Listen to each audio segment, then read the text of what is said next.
This is Obsidian ASMR. Don't forget to like, subscribe, and hit the notification bell for future videos.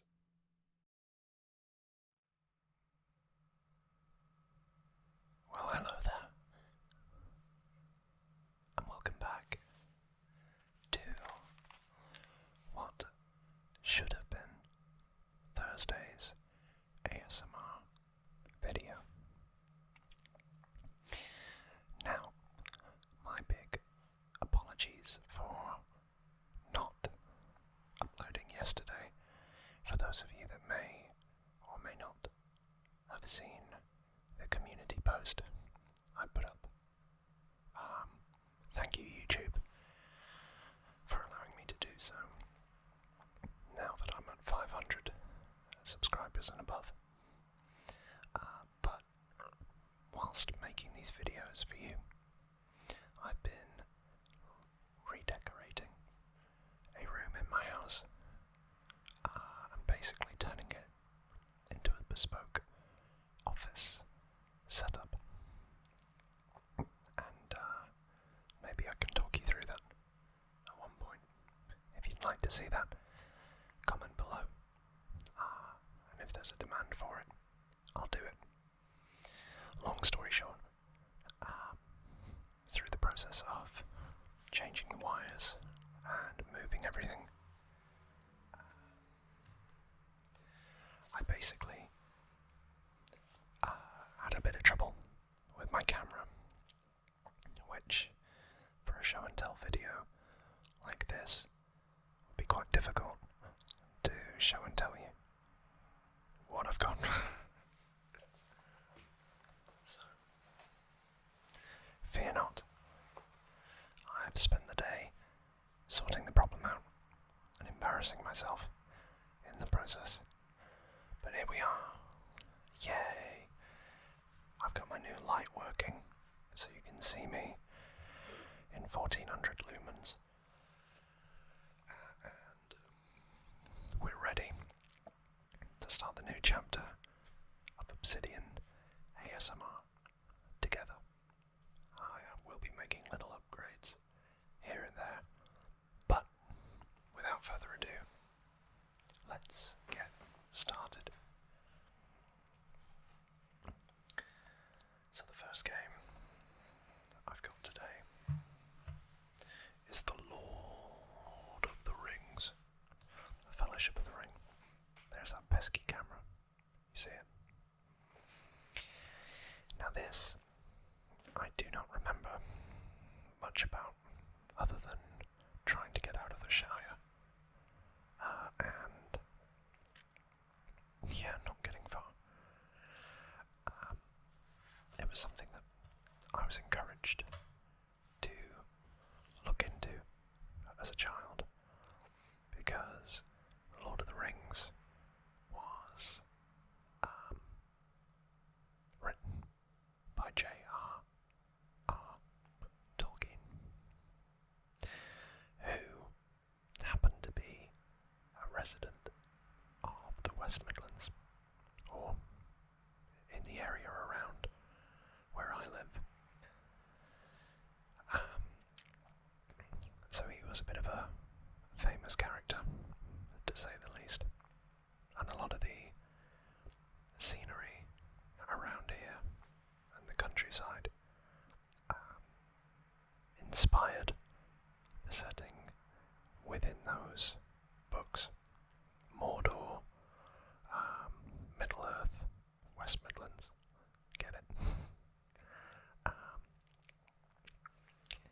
The Shires were more of like the rolling hills, you know.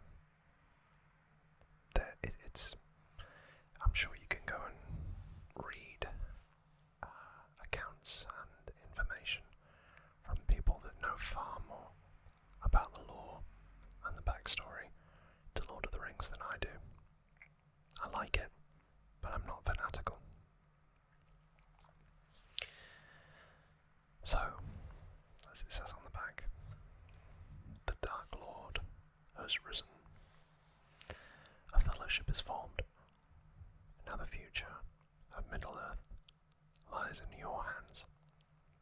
Play as Frodo, Mr. Frodo, Gandalf, and Aragorn as you overcome perilous obstacles and battle the forces of evil. In your journey from the Shire to the river Anduin, you will explore beautifully detailed environments and meet many characters brought to life as described in the book. Prepare to play the greatest story ever written. So let's open it up.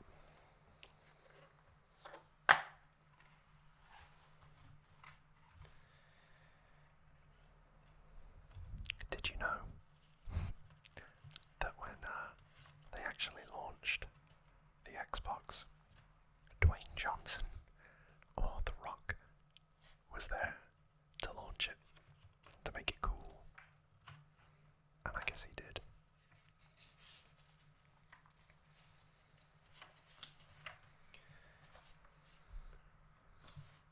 There it is. The old system. It was really heavy.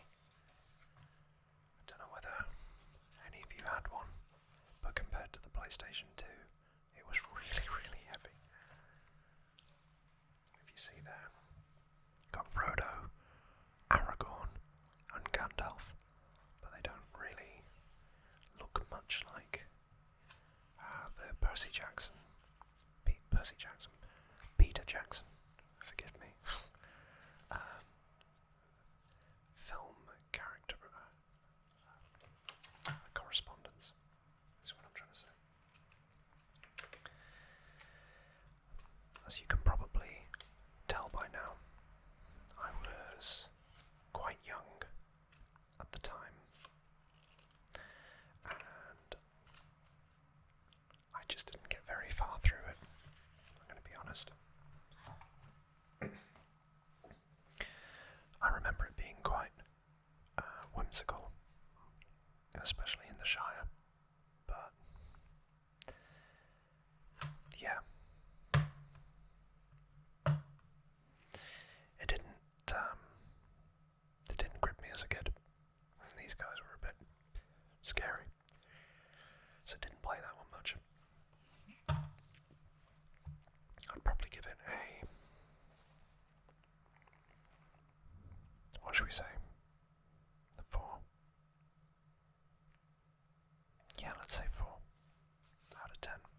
I just can't really say much about it. So I'll put this over this side. Apologies if you can hear a traffic noise in the background. I've moved to the side of the house that faces a main road, and part of the problem, or one of the problems I'm trying to fix to make this place perfect for all of you, is to just soundproof the window frame, but it might actually be the glazing. So I'll see if I can find a way around it. Next, Pixar's The Incredibles. This was a big game back in the day. It really was. I remember the adverts for this quite vividly, which is weird. But effectively, you just replay the movie as Mr. Incredible, Mrs. Incredible, Dash, Violet, and I think that's it. Obviously they add and flesh it out a bit, otherwise it would only be, like a 2-3 hour film, or 2-3 hour game. But I don't remember much about this, again because it's so long ago, other than the first couple of levels where you are like as Mr. and Mr. Incredible. Mr. and Mrs. Incredible. Back in the day. And then when the bad guys first appear, and then when you end up on the island fighting that prototype, like android robot thing. Are you ready? No, I said. Are you ready? There's a hint of what might come later. To play as one of the world's greatest superheroes, known to all as Mr. Incredible, and as his family of supers. You better be. This mission needs the help of Mr. Incredible's entire family, and their friends too. After reminiscing about the days before he struggled into his super suit, Mr. Incredible receives a mysterious call that summons him to a remote island for a top-secret assignment. With a new purpose, he heads off to the island of Nomanison. Yeah. For an extraordinary battle of wits and superpowers. Watch out, world. It's showtime. That's just sparked a memory of one section where, like, I think you meet Frozone for the first time, and he kind of like slides by, then he talks at you, and then you gotta go and help him or something, I can't remember. Come on, there you go. They give you the levels. I've never seen that. Never seen that in a video game. That's incredible. Oh, incredible.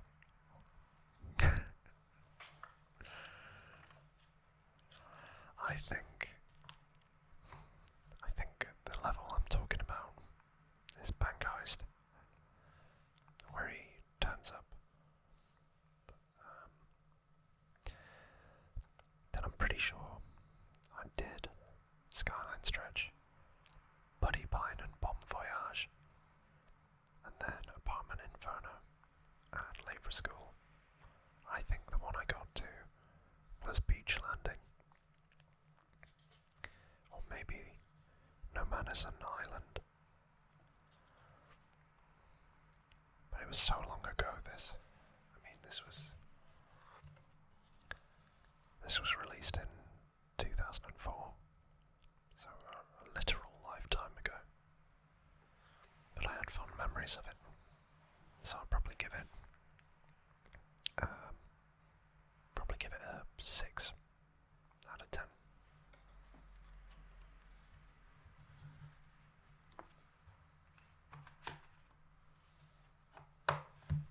Maybe I'm being a little harsh. So the next one. In fact, I'll do some grouping.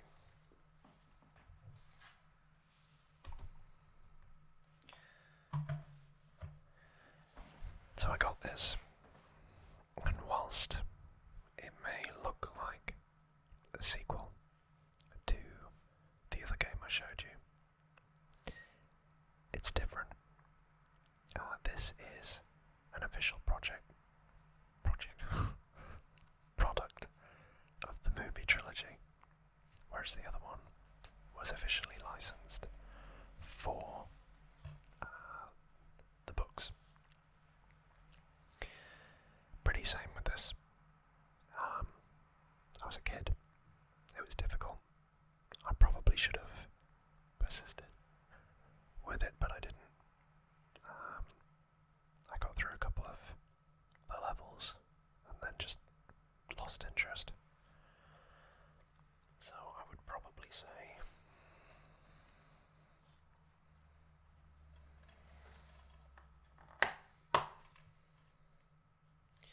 I can't really rate it. To be fair, I just don't remember. It's good graphics for the year 2000. Not much has changed, but we don't live underwater. And I don't think you're old enough to have a great-great-great-granddaughter. But I'm sure she'll be fine. Yeah, I think I played this one less than I did the other. So, I don't know. I really don't think I can. I'll give it the same, I'll give it a 3. But I haven't played it, so don't come for me. I mean, you never do, you're very nice. Next.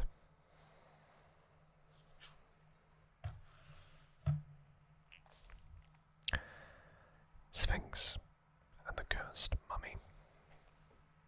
Guess what? It's a platformer. And again, this was very, very well marketed back in the day. And surprisingly, it's still expensive now. I had a look, and on eBay, this game sells for about £15. So that's about $20. It's held its value. Really has held its value. But effectively, you're playing as Sphinx, a headstrong demigod. And I believe the mummy is some kind of former pharaoh. But as I say, it's a platformer.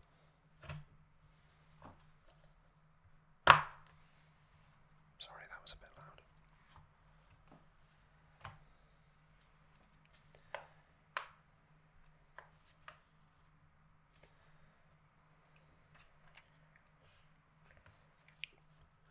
So I'll read you this. It is an ancient Egypt, not told in the history books. The powerful Egyptian universal empire that once joined several worlds through solar disk portals. However, the old empire was destroyed, and the magical crowns that held the portals together were scattered and lost. The civilizations in each world have become separate, each suffering its own fate. Some of the civilizations have retained contact with others.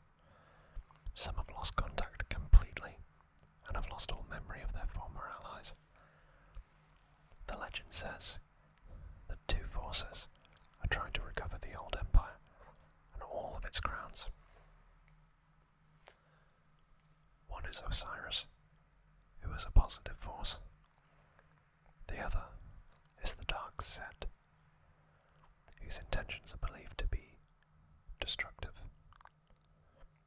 Still, little is known of these gods and their true goals, or even if they really exist. But the signs are ominous, and it is clear that something is happening.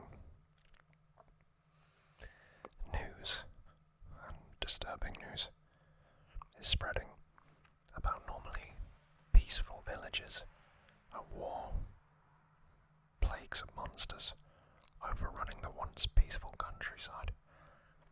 Nobody knows why this is happening. The chain of communication between the worlds remains largely abandoned, and so unstable that to use it is likely to cause even more problems and dangers. Many people have used the portals, but disappeared without a trace. Use of the portals is not recommended. You never know what you'll encounter on the other side, or if you'll get anywhere at all. Get ready for intense, mind-boggling 3D action in the world of ancient Egypt and its Egyptian gods, goddesses, mummies, and a host of supernatural creatures. experience an unfolding mystery as you play Sphinx and his reluctant friend, the Mummy. Very, very creative. Along the way, you'll uncover dark secrets, discover new abilities and items, and encounter hundreds of fascinating creatures. Sphinx's journey will require his wits, agility, and a variety of special powers, as well as the aid of the Mummy when being inconspicuous is the only solution. Sphinx's quest is an epic one, to find the lost sacred crowns of Egypt and stop the evil Set before he shrouds the world in darkness.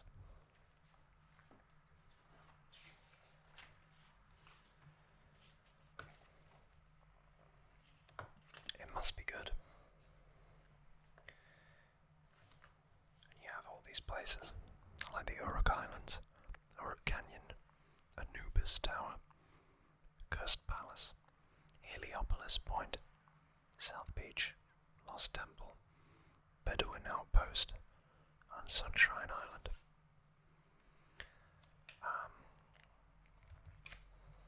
And you got a card here for DHQ.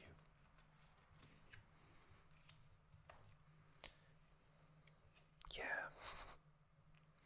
So the Mummy is actually Prince Tutankhamun.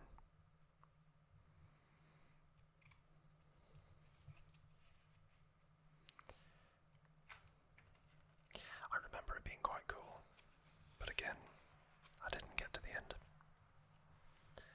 I'd give this one, I think I'd give this one an 8. I don't know whether they ever made a sequel to this. I feel like they didn't. But, hey, I love a good platformer. You know that. And this was 2003. Wow. It's good graphics for 2003. I can see why everybody liked it. But yeah, that one will be an 8. Next. So I lied. It's actually going to be 4 games in one.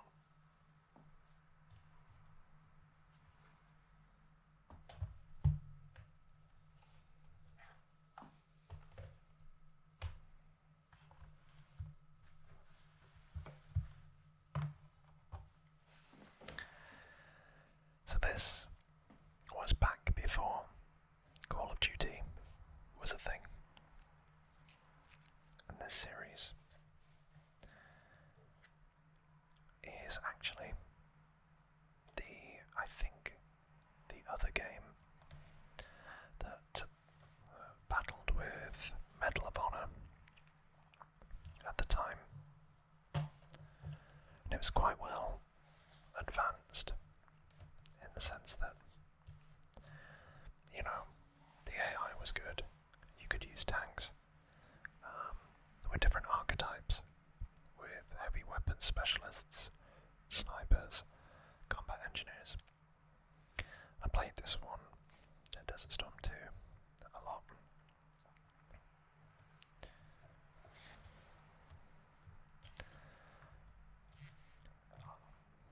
Yeah, that's right. Bradley, Foley, Connors and Jones. They were quite... I'm trying to remember. But effectively they were quite complicated games for the time. You know, multiplayer. Missions. The missions weren't easy. I remember there's one that's like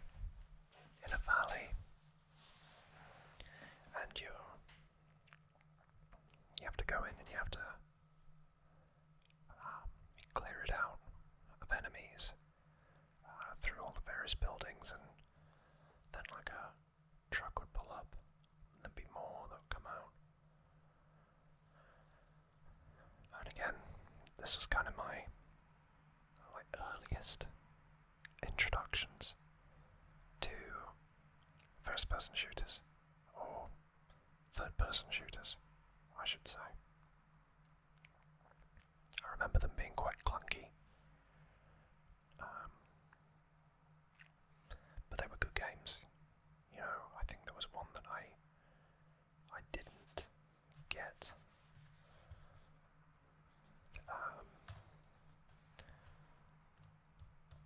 Out of these, but the first one I got was Conflict Desert Storm 2. Then Conflict Vietnam came out, and I remember that one.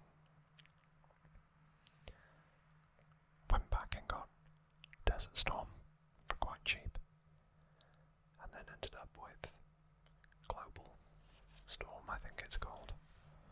But at that point, this was 2005, so I didn't really play it much because Call of Duty was out.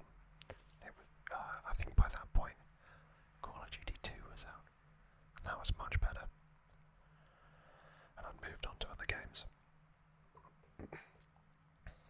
For a series to go head to head with Medal of Honor, I'm not gonna big it up. Medal of Honor were the better games, and they were the genre-defining games at the time, and this was very much the off-brand version. But as I say, the graphics aren't terrible for a game that is, you know, ranges from 2002 all the way up to 2005.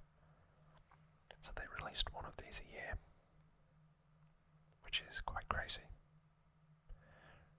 when you put that into consideration. Especially when, you know, this was before the big studios. I mean, the first three were distributed by Pivotal Games, who I think are quite small, and SCI Games. I don't know who that is. I remember there being a lot of coverage around this because of how good these were received. Then it looks like SCI either left or they got bought out by IDOS. I don't know whether IDOS are still operating. I'd be interested to know. I imagine they've got bought out as well.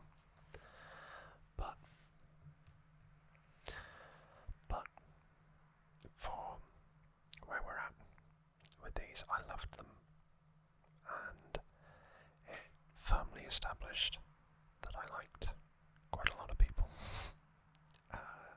as do a lot of people, I should say, like shooter games.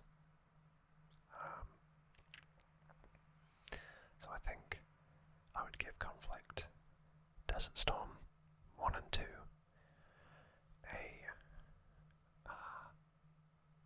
I think I'd give 1 a 7. Desert Storm 2, which is the one I remember the most, I'd give that a 9 for the console that it was on. Vietnam I'd give an 8, and Global Storm I think I'd give a 6. I played Desert Storm 2 with my brother, and I think I'd always play as Bradley, and he'd always play as Foley, and then you'd have the other two that would be there, and I think you could swap between them, but we always tried to play as Bradley and Foley. So there you go. I have to admit, this is testing me. I don't have much to remember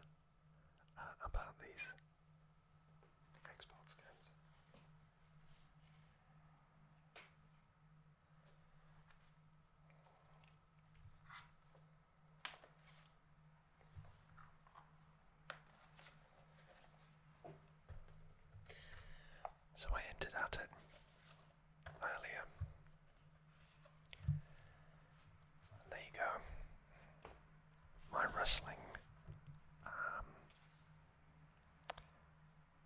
fandom strikes again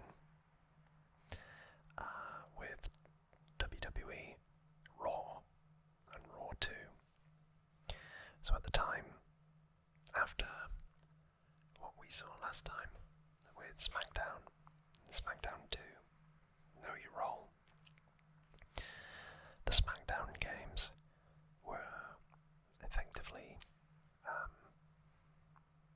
exclusive to the PlayStation, and then subsequently the PlayStation 2.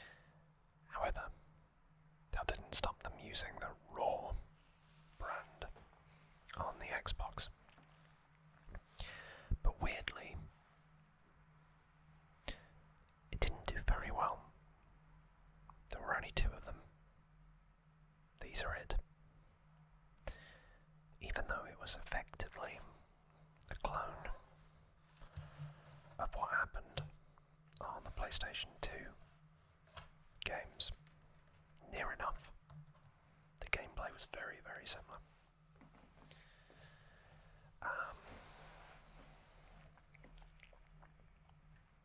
And the graphics are very similar, and I have to say, the Xbox really, really did well for graphics.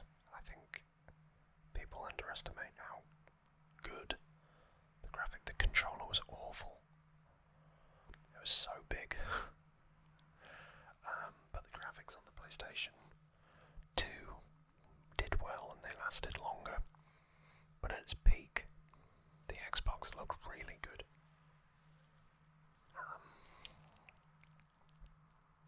Yeah, I don't know what to say. It's just a WWE game. You got local, all the different match types, you know. Singles, tag team, ladder match, steel cage, Hell in a Cell, all that kind of stuff, tables. I think you can create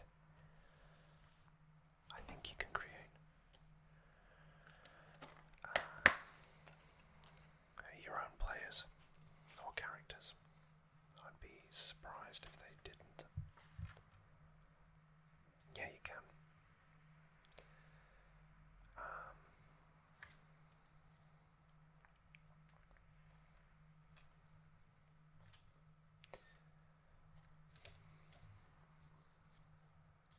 I think there's a career mode in one of these at least.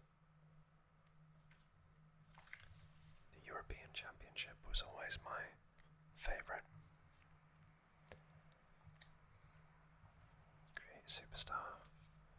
I don't know what the museum mode is other than telling you about the games, and maybe this is more of an arcade version, which I think that's right.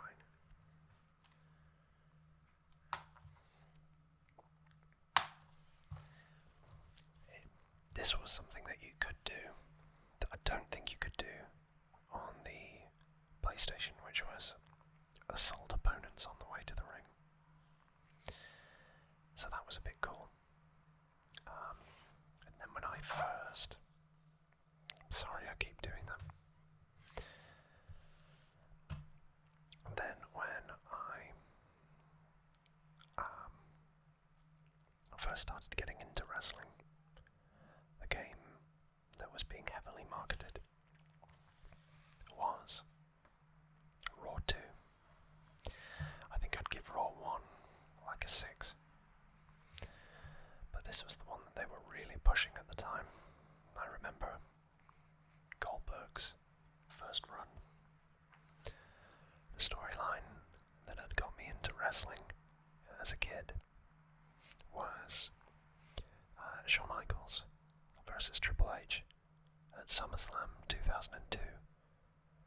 And then I basically watched it ever since, on and off both WWE, TNA, and or as it's known now as Impact Wrestling, and AEW.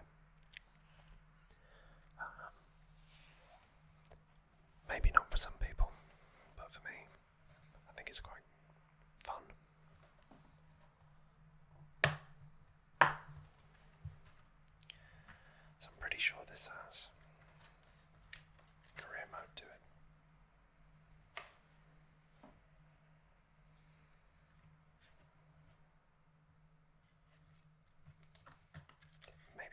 not sure the other one did. Yeah, you had season mode, which was a career.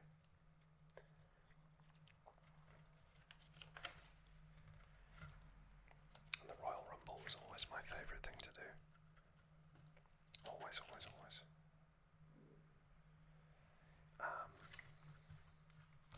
I played this one a lot more, but at the end of the day, these games, as I say, didn't do well in comparison to SmackDown, which is mad, because this was basically a port. And I think we talked about WWE Day of Reckoning on the GameCube, which was like supposed to be their tertiary, their third title alongside Raw and SmackDown. But they ended this after Raw 2, and you'll see why in a future video. I'd give this I didn't play it as much as SmackDown, so I'd probably say I'd give this a 7. I don't know. There was nothing objectively wrong with it, I don't think, other than the controller was a bit big, and I remember it just feeling easier on the PlayStation, but that shouldn't be a big factor because they were both made by THQ. So I don't know. As you'll find out, I was more of a PlayStation kid.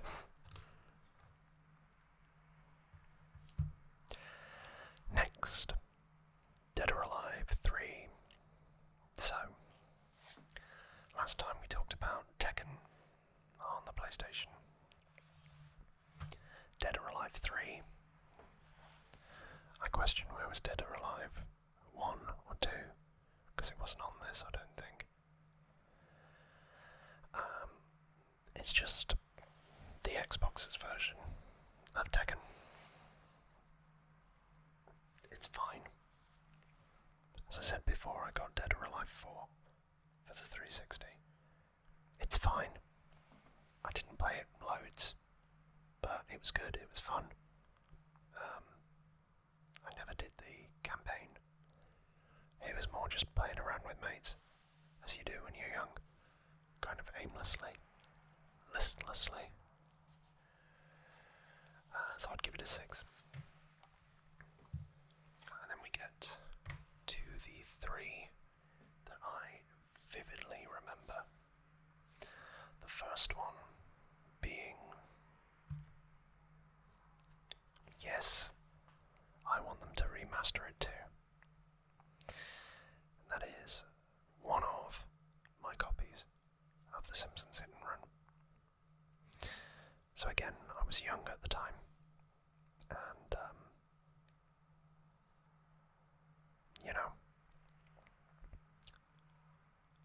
as anybody was at the time, The Simpsons was really, really popular.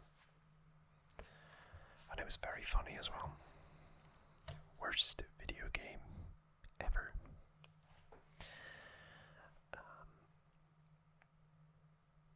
So, you basically play as various members of The Simpsons through 50 missions, which is crazy when you think about it. And again, I never quite got through the whole thing. I never played as Marge, to be fair. I think the furthest I got was to Lisa. And then there was one mission where you gotta drive around, I think. Hey look, I've got 2 manuals. Great. Where you gotta drive around and effectively you gotta finish on a boat, and I think you gotta race Police Chief Wiggum. But I could never beat him, and I really, really wanted to.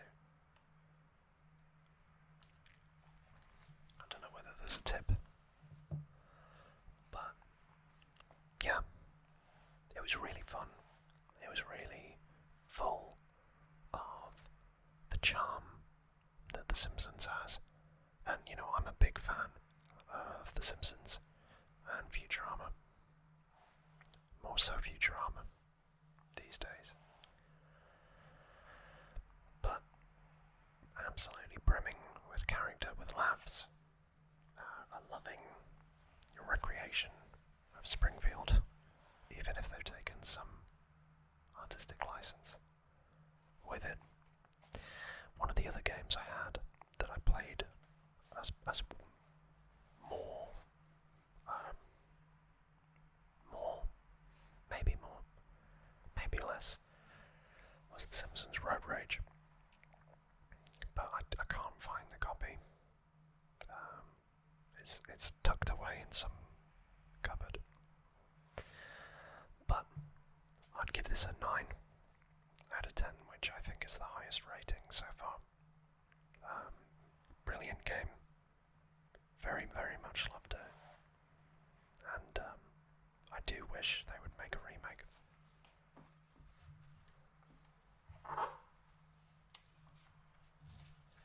These cases. Usually I don't have to do that.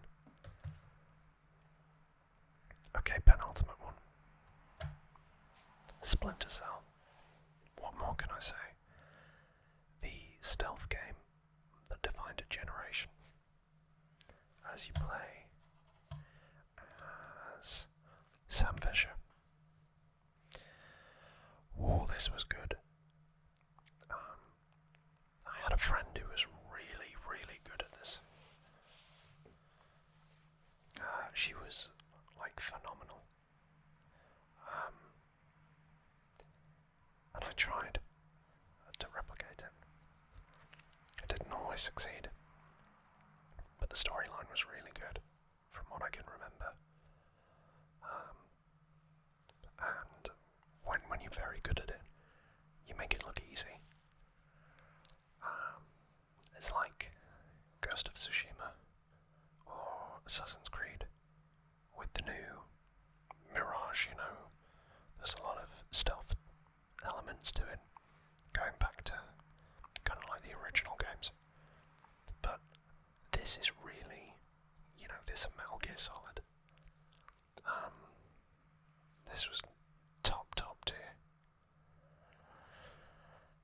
And it was so groundbreaking at the time.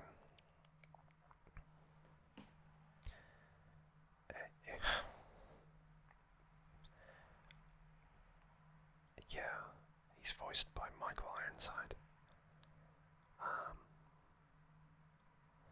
And there's 9 missions in this, as the box says, which is quite short. Again, came out in 2002. I don't know, like, around that time period, there were so many classic games that came out. You know, that was Ratchet and Clank, that was Splinter Cell, that was Simpsons Hit and Run.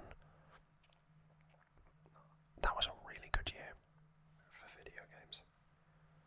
I think the year before was Halo, which is a point. And yeah, so I'd give this a 8 out of 10. And then I lied. This is the penultimate. This is the real penultimate one, which is Enter the Matrix. God, I wanted to be good at this. You play as Ghost and Nairobi, who are smaller characters in the trilogy. One played by Jada Pinkett Smith. But this had the whole, like, gun running and bullet time and, you know, anti-gravity stuff. And we tried. But it wasn't any good at actually getting through the first couple of missions. My brother was incredibly hooked on the Matrix at the time. Absolutely loved it. Niobe, that's it, not Nairobi. And I think we did the first couple of missions, but it's really difficult from what I remember. But again, it's another one of these cult classics that still costs a lot if you wanted to pick it up. So, I would give this, from what I played, a 7 out of 10.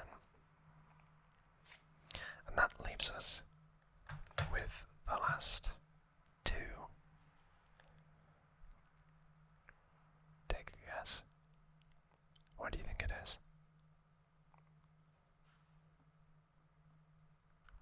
Let's see. That's right.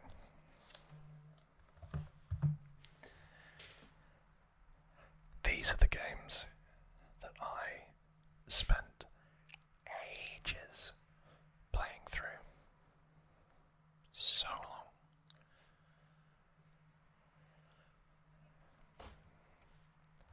One of my first memories, or most vivid memories, was the marketing campaign for Halo 2. I was a bit too young to remember Halo 1 coming out. But these two games, man, oh, I loved them.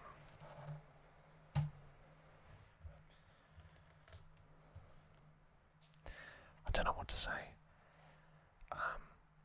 Halo is just a beautifully compelling story that is actually cyclical. If you look at the maps that are used throughout the game, from start to finish, you kind of retrace your steps, which there's some beautiful and intentional symmetry in that. But wow, you know, everything I said about Conflict Desert Storm, this just was perfect. The storyline was great. The multiplayer with Halo 2 was great, and the storyline was even better. It just gave me adrenaline every time I played it. And you didn't know what was coming next, because these were the days before the internet and before playthroughs in the sense of YouTube, before influencers, before Twitch. So the only way you could find out what would happen next was to play the game and be good. At the time, you know, especially with Halo 1, I never got to play the multiplayer on Halo 1. Through System Link and whatever. But wow.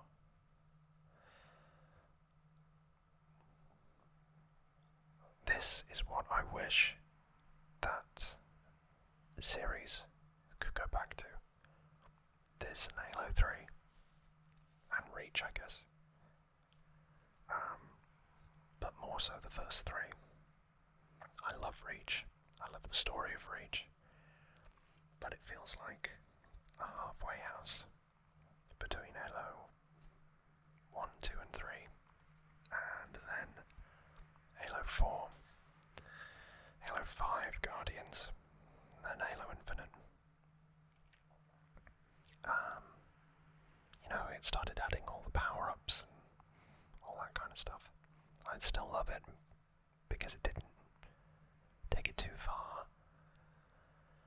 But this is where it made its money. So I've got to give both of these games a perfect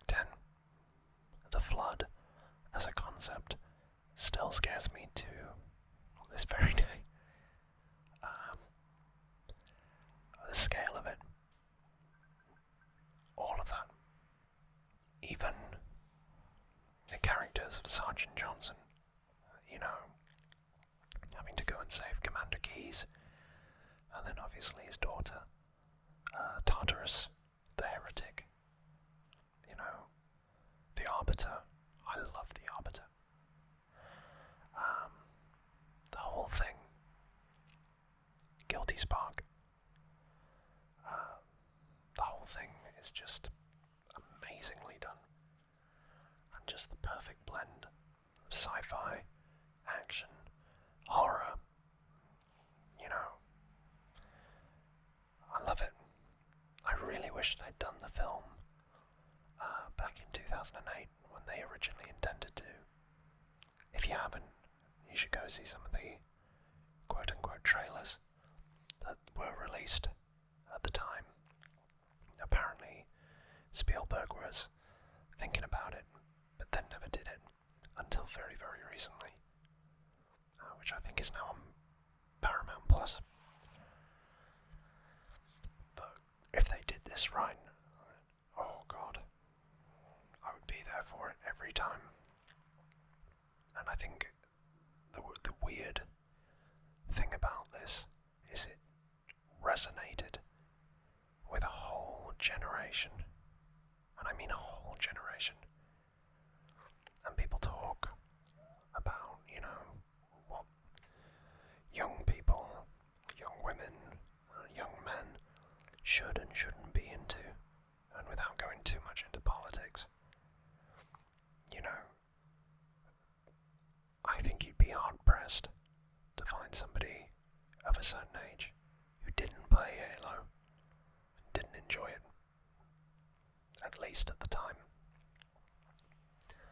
I don't know, maybe I'm wrong, but it felt like everyone played Halo until Call of Duty 4. Everyone played Halo. And that's the biggest compliment I can give it, really.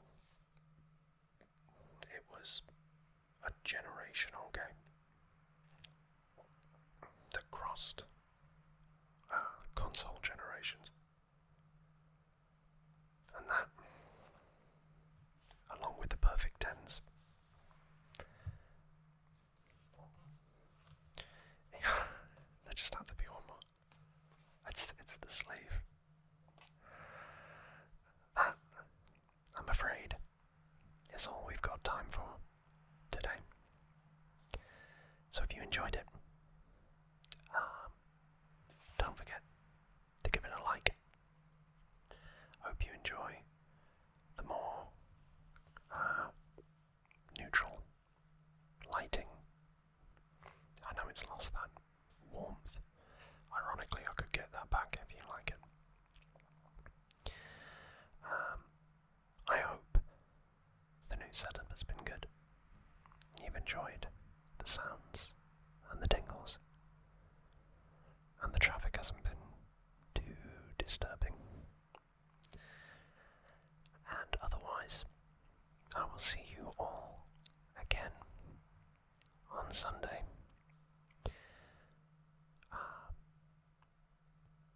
So yeah, thank you all so much for all the support, comments, views, subscriptions. It really means a lot, and it's amazing. It's amazing to be on the receiving end of all of this support and kindness, and to know that I'm, giving back. I'm not feeling very eloquent tonight, but, I always want to be grateful and humble. So, from the bottom of my heart, thank you to each and every one of you. And if you haven't subscribed, but you're still here, it'd be great if you